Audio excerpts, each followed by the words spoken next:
Isa nga si Senator Bong Revilla sa pambato ng administrasyon sa darating na halalan bilang senador. Yes, kaalyado nga ni Bongbong Marcos si Senator Bong Revilla at isa nga ito sa kanyang inendorso sa nasabi nga pong pangampanya. At nito lamang, mula sa naging update ng People's Tonight, ibinahagi nga ng mga netizen ang kanilang saloobin matapos muling mag-viral ang mugshot ni Senator Ramon Bong Revilla Jr. na inilabas noong Hunyo 2014. Kapag mayaman ang nagnakaw, all of us are sinners.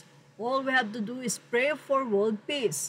Kapag mahirap ang nagnakaw, para may makain, dapat inuubos na yan sila ni Duterte o sila ni Duterte, saad ng isang netizen.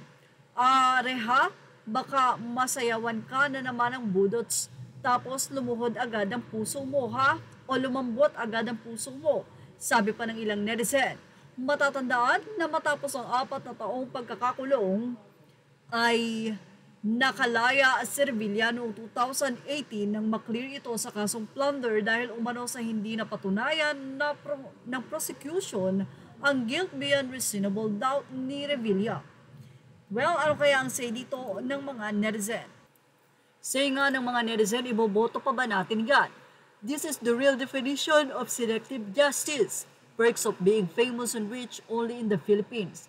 Idol for the win, anak ka ng teteng. Ganun kabaluktot ang batas sa Pinas. Pagkaraniwang tao, kapag may kaso, yan pa ang say ng mga netizen, kulong ka. At pag nakalaya ka, hindi ka na makakakuha ng matinong trabaho o kahit NBI, hindi ka na makakakuha.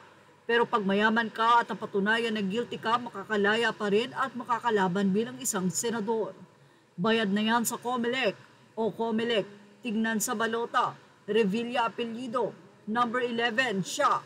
Kung mapila si Bato at Bongo, dapat number 13 siya. Gagastos na naman ng milyones, COMELEC.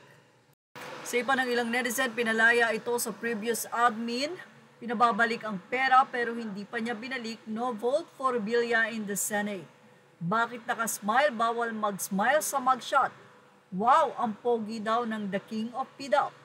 Hashtag no vote, say naman ni Joy Ramos says. To all convicted felons, sa lahat ng may nakabinbing kaso, huwag nang magpauto. Napatunayan kaya nakulong kasama si Jinggoy at kanilang bag woman o channel sa pambubudol ni Janet Napoles. Pinalabas ni Duterte, kasama nga dapat dyan si Enrile gaya ni Imelda na convicted din.